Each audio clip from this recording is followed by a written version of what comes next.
think we're going to get started in just the next few minutes. Thank you so much for being here today. This kind of feels like a family reunion. There's a lot of faces I know out in the crowd. So thank you so much for coming to this presentation today. It's been really awesome to see how this conference has come together with the help of all the users across campus. So we're going to get started in just the next couple of seconds, but we're just going to do some quick speaker introductions. So I'll start. My name is Caitlin Webster, and I'm a human resources business partner with the College of Arts and Sciences. So I've been with the college for about a year and a half, and prior to that, I worked for Gilling School of Global Public Health and University Temporary Services. So I've been with them for a little while and have gotten a lot of experience with overpayments in the system, and so that's what brings me here today. So this is Stephanie, so she's going to do a quick little introduction. Hey, I'm Stephanie Kidd. I'm the payroll manager. I see a lot of familiar faces. I've been around a long time. But we're going to have a little bit of fun before we jump in. So, because overpayments can kind of not be fun. So we're going to try and make it as fun as possible. So if everyone will stand up for me, please. Stretch. And we have the hardest session because we're right after lunch. Yeah. So just in case. I promise it'll be worth it.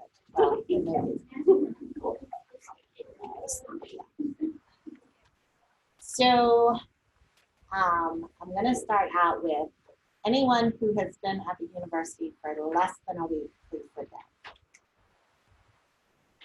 All right, anybody less than a month been at the university?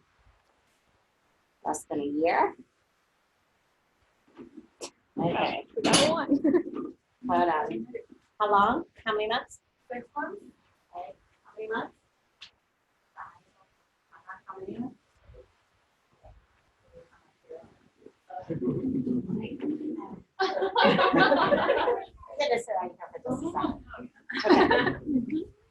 All right. Less than 2 years? Less than 5 years? Less than 10 years?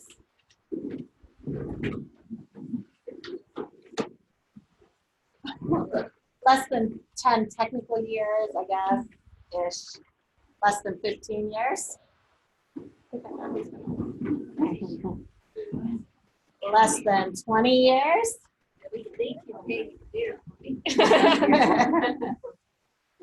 Less than 25 years? Less than 30 years? Ah, you get to come up here as well.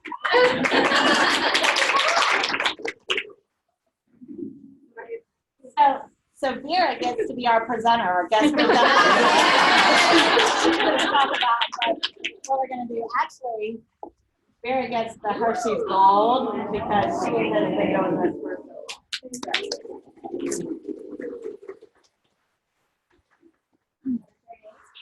Very. Mary's been with us 5 months, so she gets to make it to another payday. And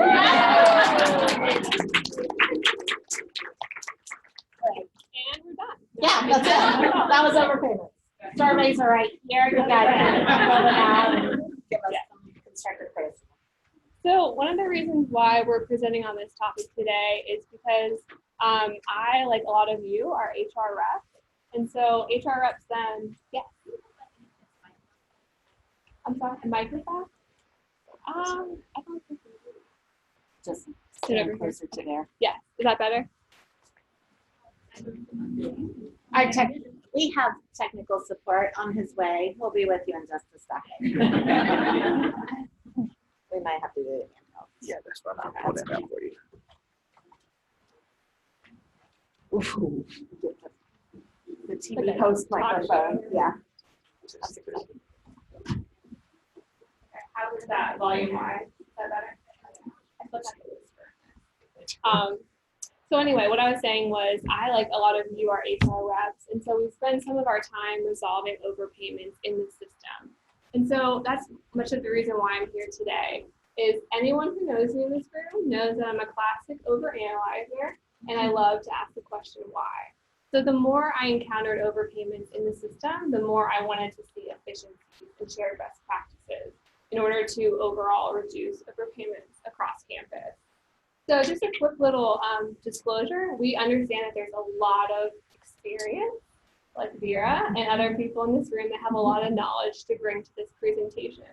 So we'll definitely be harnessing and leveraging that experience to add value to our presentation today. So there will be participation opportunities as we go along. So maybe not some stretching, but we will be having some feedback from you guys as we go along.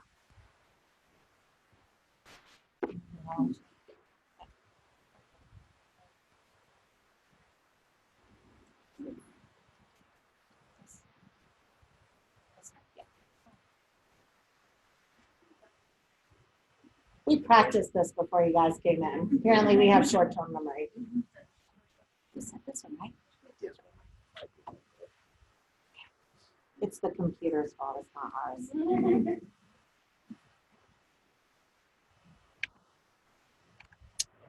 Steph, will you take care of this? Okay. Give me 1 second. I'm glad you didn't go far. There you Okay. And it is this one, right? Yes. So the main goals of our presentation today, with all that knowledge and experience that we have in the room, is just basically to add some best practices, share information, and kind of talk about overpayments as a whole, just so we all can have a better understanding of how they impact the university. So that's our goal today in our presentation. So in today's agenda, these are some of the things that we're going to go over. We're going to define what overpayments are and what they look like in the system. We're going to talk about statistics over the years and how they've changed. We're going to go into approaches on how you can prevent overpayments and avoid them. So depending on your approach, depends on what resources you use in the system. We're going to share best practices and kind of open the floor up to you guys to share some best practices, because we have people from different departments here that probably have a lot of good insight that we can share information for this conference. And then we're going to get into a little bit more of the technical side of overpayments to rectify them. So for those of you who aren't doing it all the time or who need a little bit of a refresher, we're going to kind of see how all those steps come together to resolve them. And then lastly, we'll talk about the tax implications, what the follow-up looks like for overpayments, and sharing some resources, because we all know there's so many resources out there that are great, but we just kind of want to put them in all one place for you guys. And then also we'll do some Q&A. So before this presentation, we solicited some questions about what you had questions about. So we're going to try to address some of those questions today. And then we'll have a presentation survey so you can give us some feedback on what you liked, what you wanted to hear more about. So let's get started. So the first thing we're going to do is define what an overpayment is. So the way we define an overpayment is a payment of salaries or wages for a pay period that is greater than the amount earned for a pay period as a result of human error. So to put it another way, overpayments occur when there are errors in the exchange of information when attempting to pay an employee for the correct amount of hours worked. So Stephanie and I kind of came up with some common reasons why we see overpayments occur in the system. So these are just a few.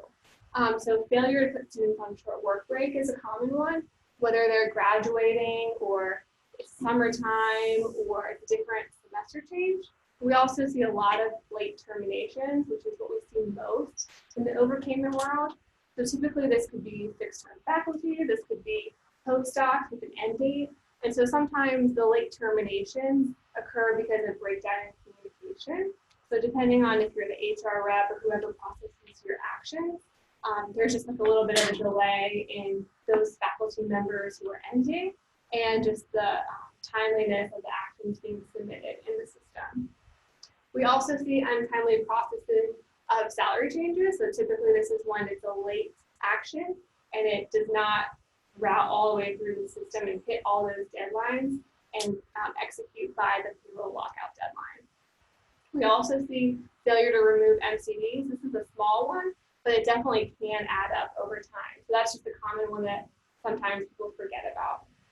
And then the one we also see too is failure to remove compensation for faculty intermittent employee groups. So this, for those of you who aren't as familiar, faculty intermittent is an employee group that we use when faculty is going in and out of compensation over an appointment period.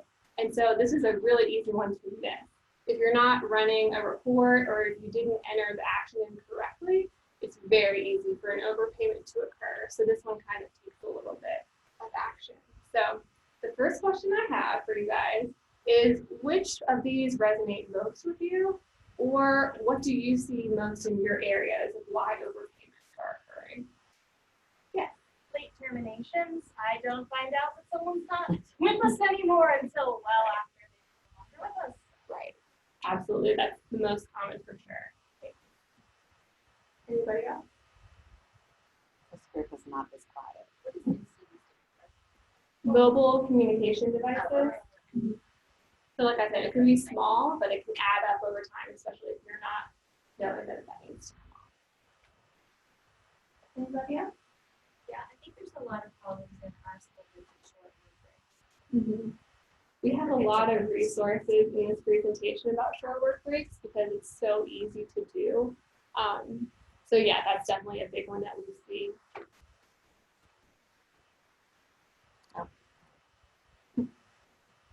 So now we're going to talk about a little bit of statistics. So I really don't like microphones, so I'm going to try and project. And if you guys can't hear me in the back, let me know.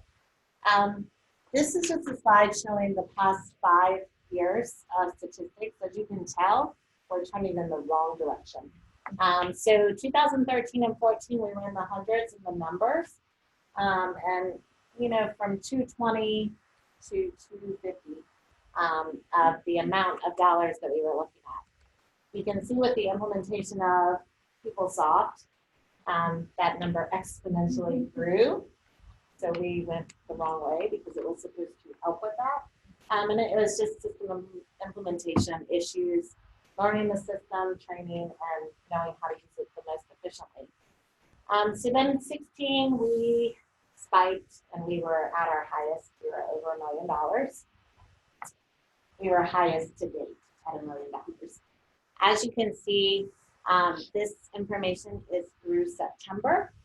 We are at 161 numerically of overpayments, and we're at 600,000. I know that by the end of October, we will at least be at 700,000, which means by the end of the year, we will reach the $1 million mark again, unless we can stop it somewhere along the way here. So that's just a 5-year trend analysis of where we are.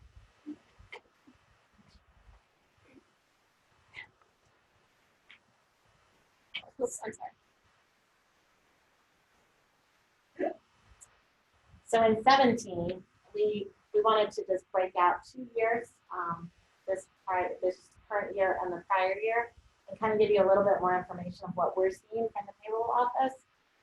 There was a total of 217 overpayments for almost $600,000. The late termination number, that is the 118, that is included in the 162 number due to late processing. So you see 3/4 of it is due to late termination because you guys don't know when you were terminated. So this is a real issue across the whole campus. You'll also see that the majority of them are students, which Caitlin is going to talk about later in the presentation with the expected end date report. So hopefully that number will trend back down, and we'll see an increase in that. But that was happening in 17. And that's actually, that should be calendar year 17, all not through September. But this is calendar 2018 through September.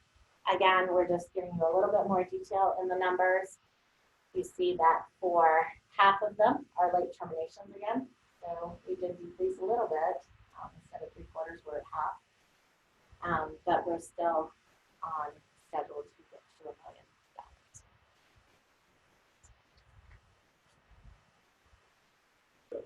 Can I ask a quick question? I noticed you pointed out the monthly numbers and not the bi-weekly numbers. Is this a bigger problem on the monthly payroll? Yes, we see it much more on the monthly payroll because on the biweekly side of things, we have a lag period of 2 weeks. So a lot of times late terminations aren't an issue because we're lagging 2 weeks behind, whereas monthly payroll is a current pay cycle. So if we don't grab them now, then we're going to overpay them. That's their seeing the automatic ending issue help with those? It has helped a little bit, and Caitlin's going to talk a little bit more about that. I think the expectation when it was implemented was that it was for all pay groups. So people thought that it would take care of their faculty members or part-time, and it doesn't. So it is mainly, it has helped on the student side of things, but it's not offset with the other side. You have how much of it is prepaid for a gym? Let's say $1 million. We get it back. This is what's outstanding. These numbers are outstanding. Our house. Actually, Right. at the report card. So these numbers are actually reported overpayment numbers, most of which are actually repaid. What is not in here, because it's actually departments, when they realize an overpayment has happened, need to submit a remedy to it. What concerns me is those that never get reported. So this number, even at 600,000 or $1 million, still feels quite low because we sense that there are overpayments occurring that are not being reported back.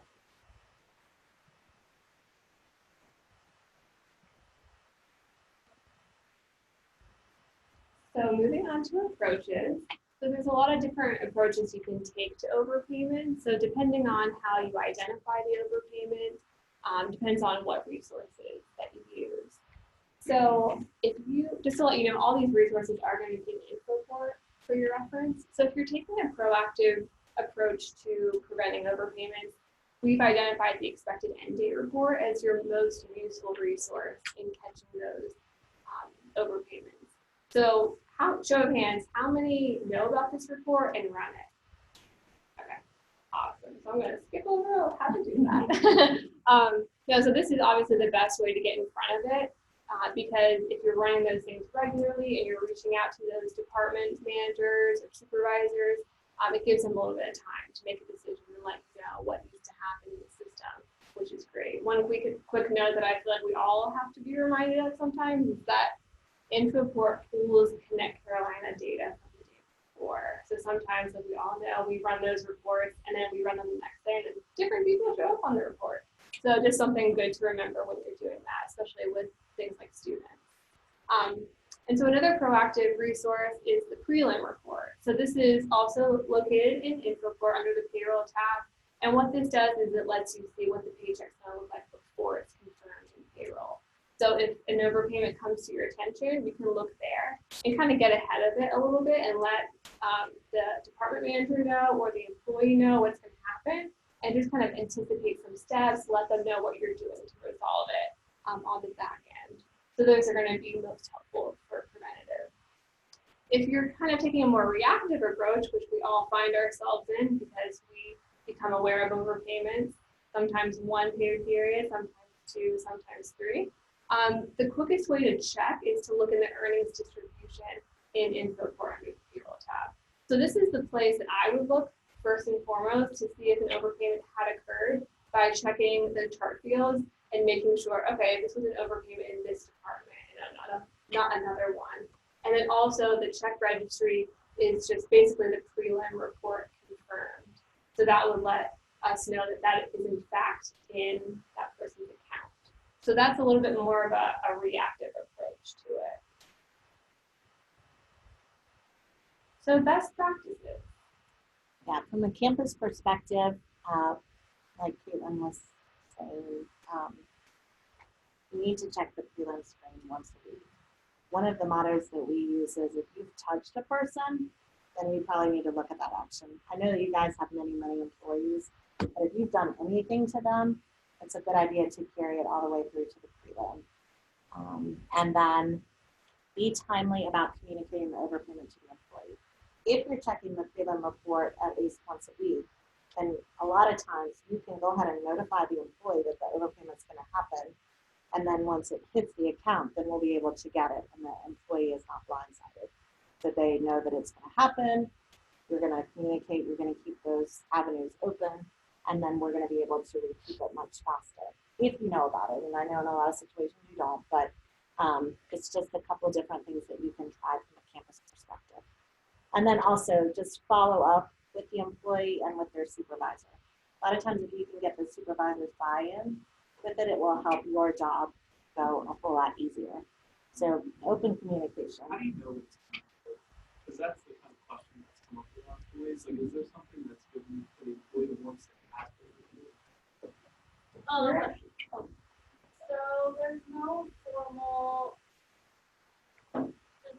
policy on communication. If the employee wants a receipt, we do have that option. You can give them a receipt. They can come to your office, pay in person.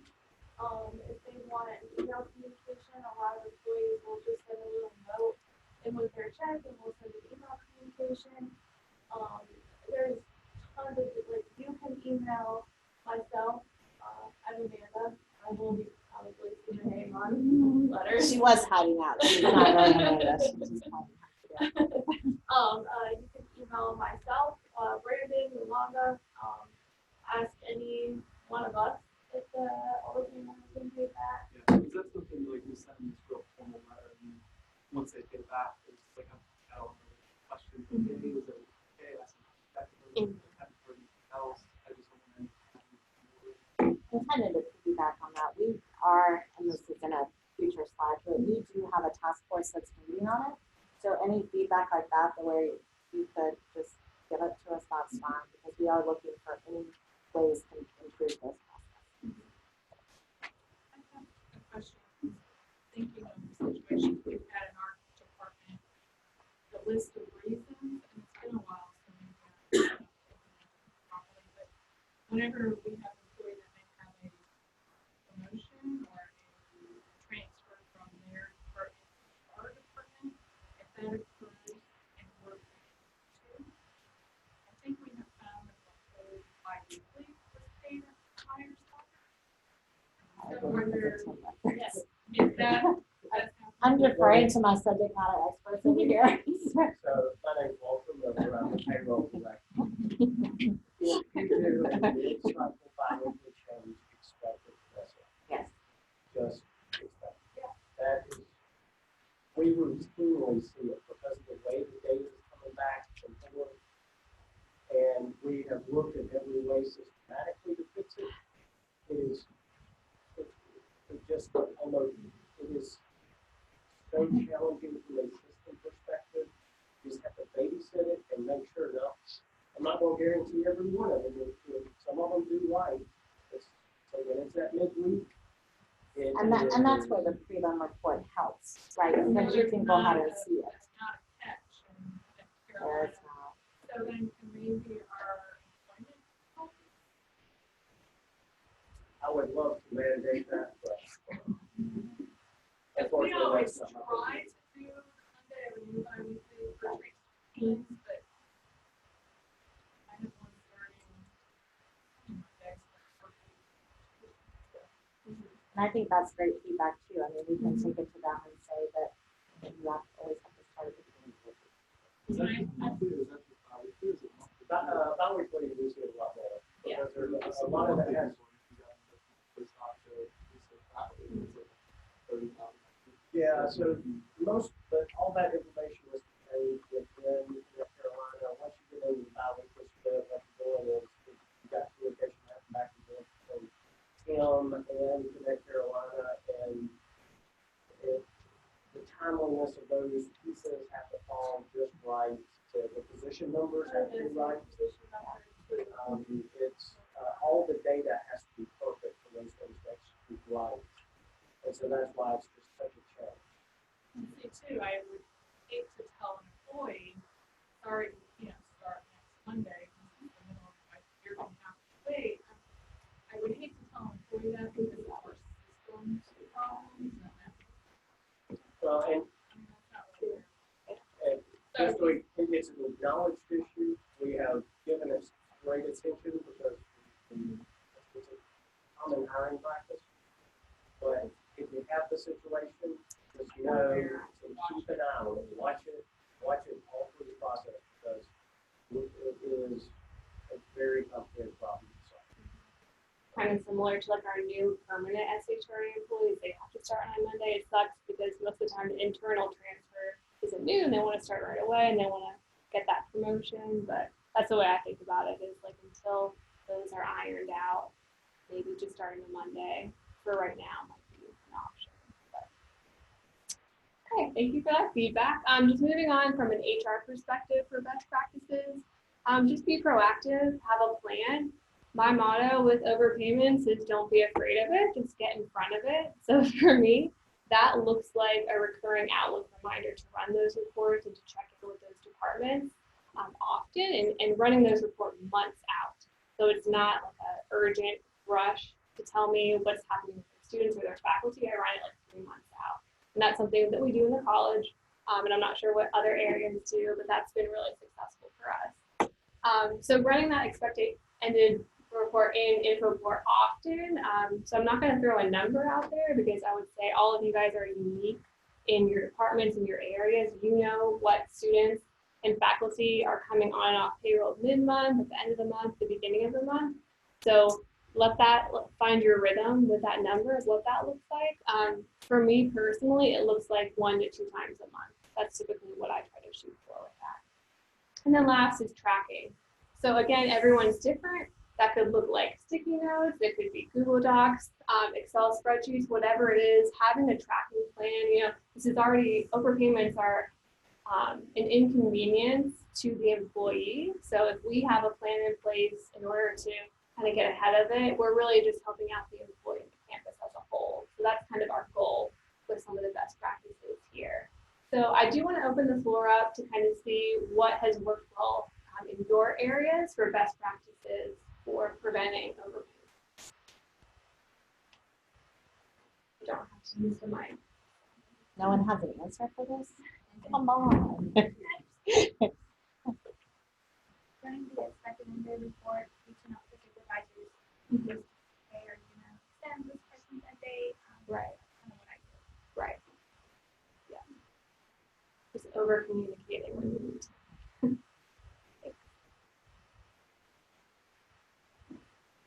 Anybody else?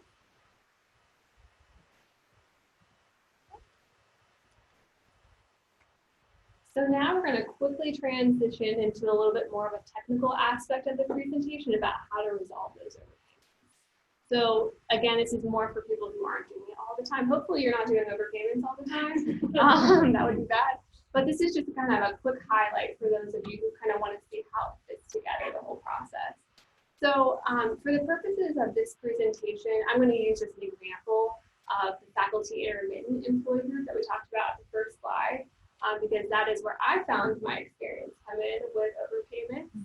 So the starting place for resolving overpayments can vary depending on how you find out about it and things like that. So with the faculty intermittent where compensation was not removed, what you would do first is you would have to fix that first in ConnectCarolina. So just think about it as your records need to be accurate. You can't just pick up the phone and call 962 Health and say, an overpayment's been made, what do I do? Because they're going to direct you right back to ConnectCarolina to fix it.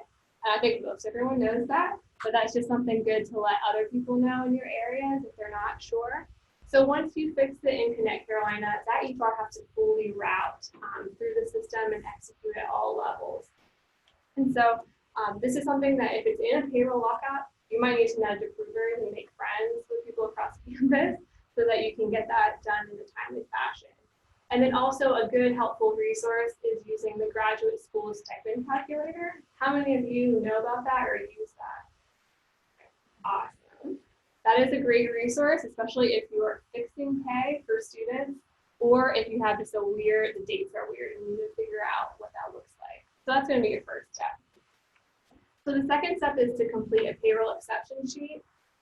So from my experience, it's always good to complete this, even if it's a 1 month stipend that was overpaid, because more than likely the help desk is going to reach out to you and ask for this. So this basically just breaks down all the information in the pay period of what went wrong and what you need to fix on it. Just a helpful hint is make sure you sign the bottom or else they'll kick it back to you, which has happened to me a lot. And so I've attached some hyperlinks here in case you want a quick reference of where that is. That's form it's a little hard to find sometimes. And then the last step in the first grouping is to submit that remedy ticket. So all these three things can be done at the same time, and I would say it's the best practice to do it at the same time. That way you're not holding up your help ticket at any point, and they're not waiting on you for the payroll exception sheet. So once you do that, you're just going to basically paint a picture of what you've done, what needs to be fixed, and you're attaching everything together.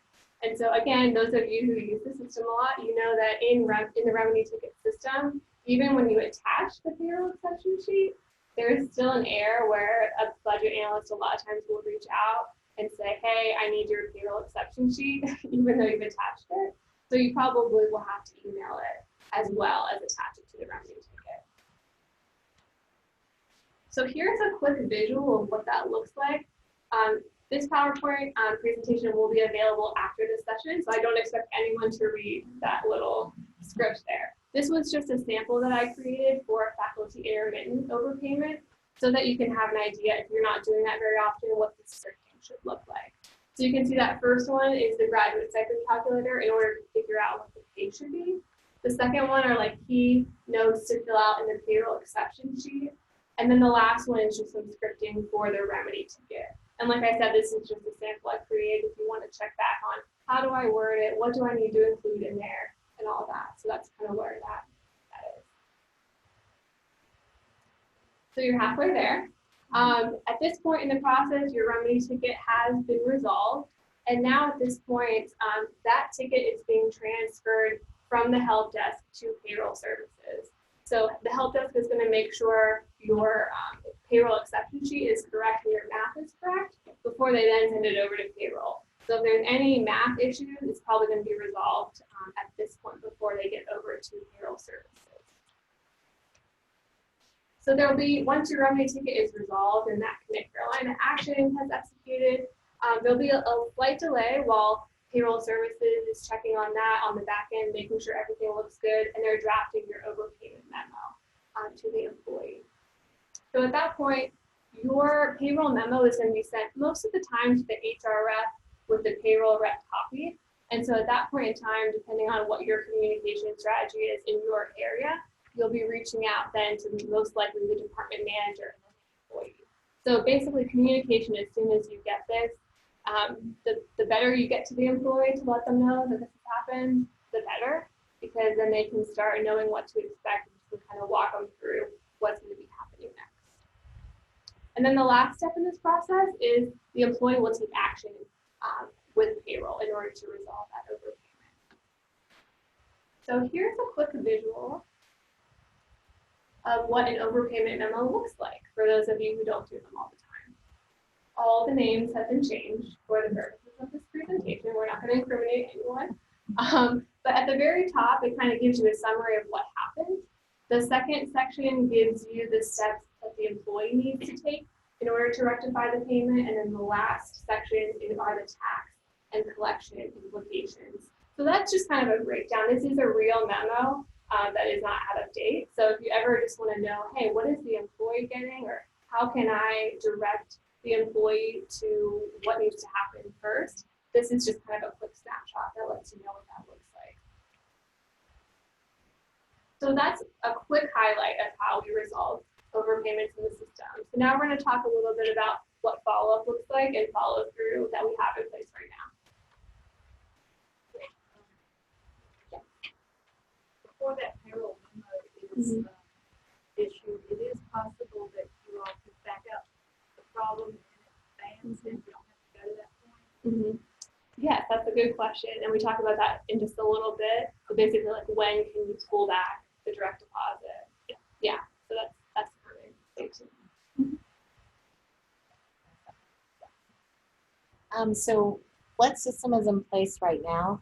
The best way to follow up to see if the overpayment has been satisfied, Amanda kind of addressed it earlier. You can talk with any of the payroll reps that are listed on the memo itself. And you can also see it on the overpayment letter.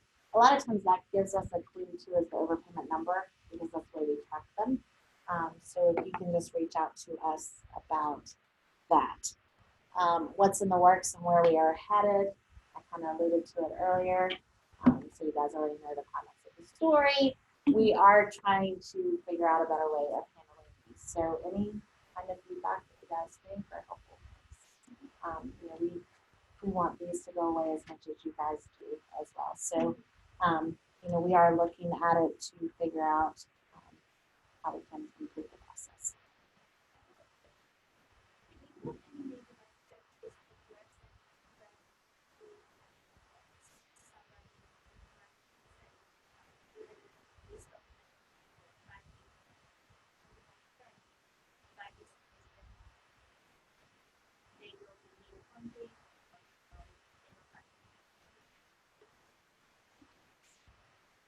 Do you mean like a template for how to run that expected end date report?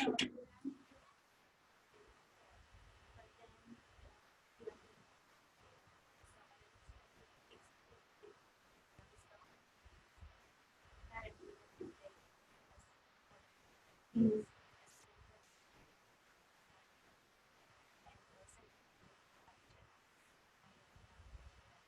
Mhm. Mhm. Yeah, no, that's a good question. I would say I'm just speaking from my own personal experience. Like what we do in the college is we do that, like the HR reps would kind of be responsible for that, running those reports as a backup. Obviously the managers can run those reports themselves and be on top of it. But we try to send those out 3 months in advance to kind of say, hey, here's what it is, let us know what you need, and then we follow up with them. So we don't necessarily go by a checklist, but we just do that to kind of get in front of it. Just as the HR rep to do that. Does anybody else have a system that they use for that? You just send the report itself. Yeah, basically we just run it and export it to Excel and kind of give them a snapshot.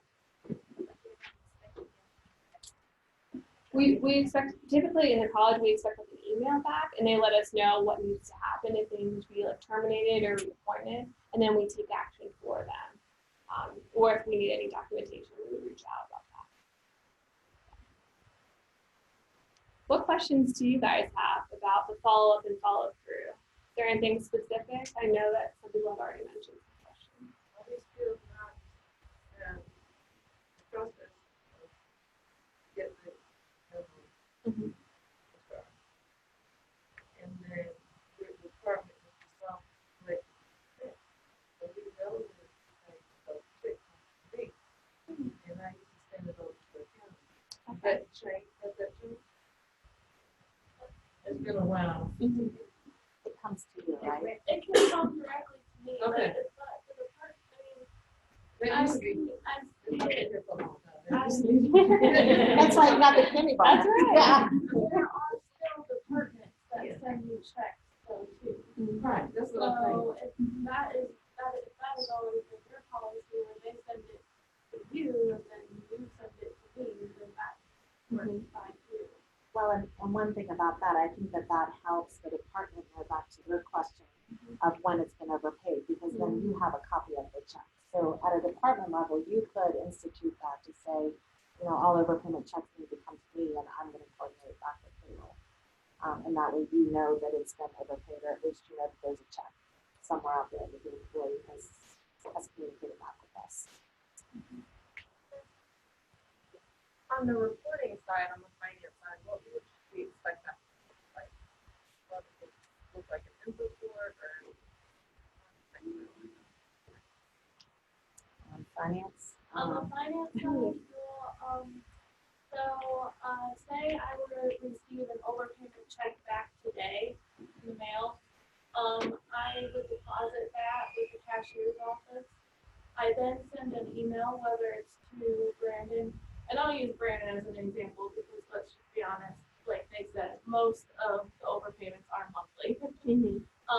So I then send an email to Brandon, letting him know John Smith paid back their overpayment for $500, and I have deposited the check.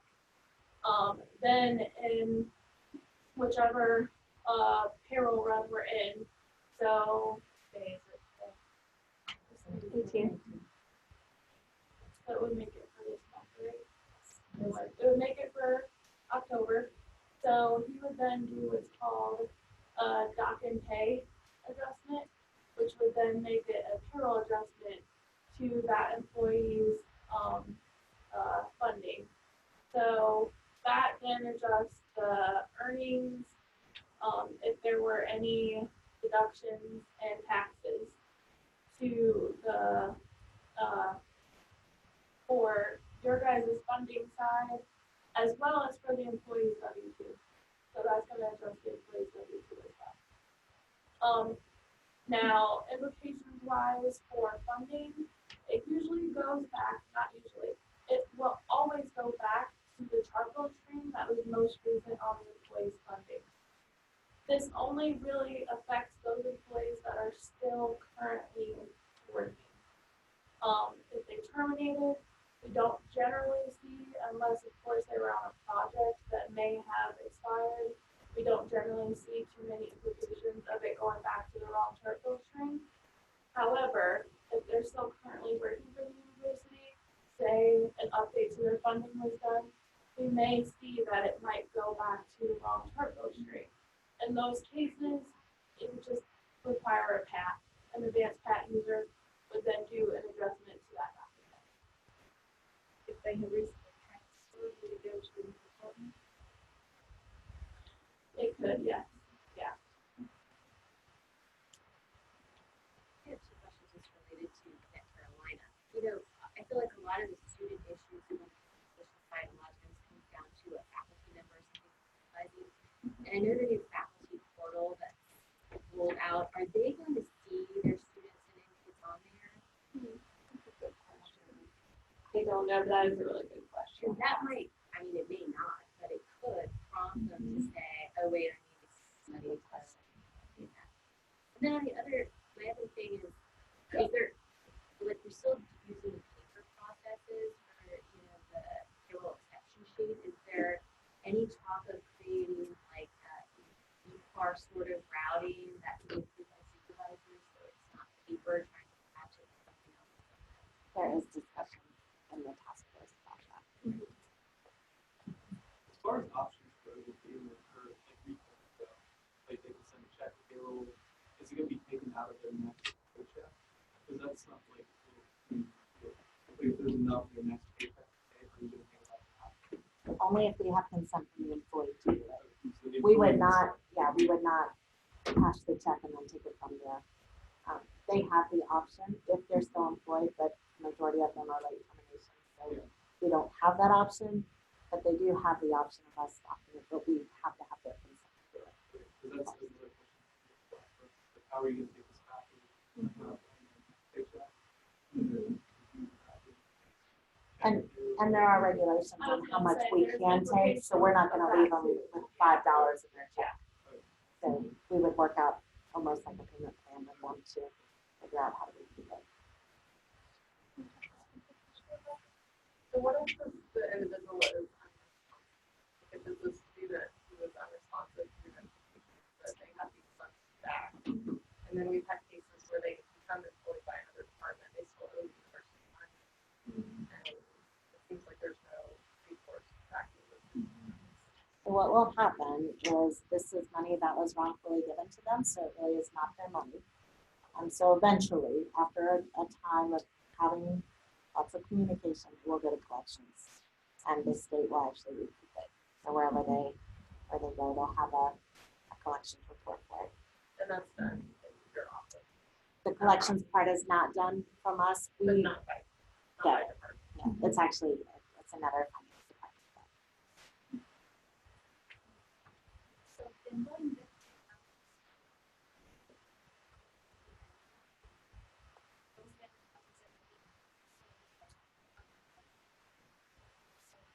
That's just how many, yeah, it was not outstanding, so I misspoke originally for that, but, yeah, it was just how many we actually processed, not outstanding. So a lot of that money was repaid back to the university, so we didn't do collection notices for, the whole $1 million that was outstanding, because it wasn't outstanding. We had recouped a lot of it already. it's like, how much of already. I could feel the next, but not today. Not right now. I mean, as Walter alluded to it, the majority of it gets paid back. It's just the administrative burden for all of you guys to sit there and try and do it. And, you know, if we don't get it back, then it's still on your department check. So you have already, you know, it's hitting your budget still.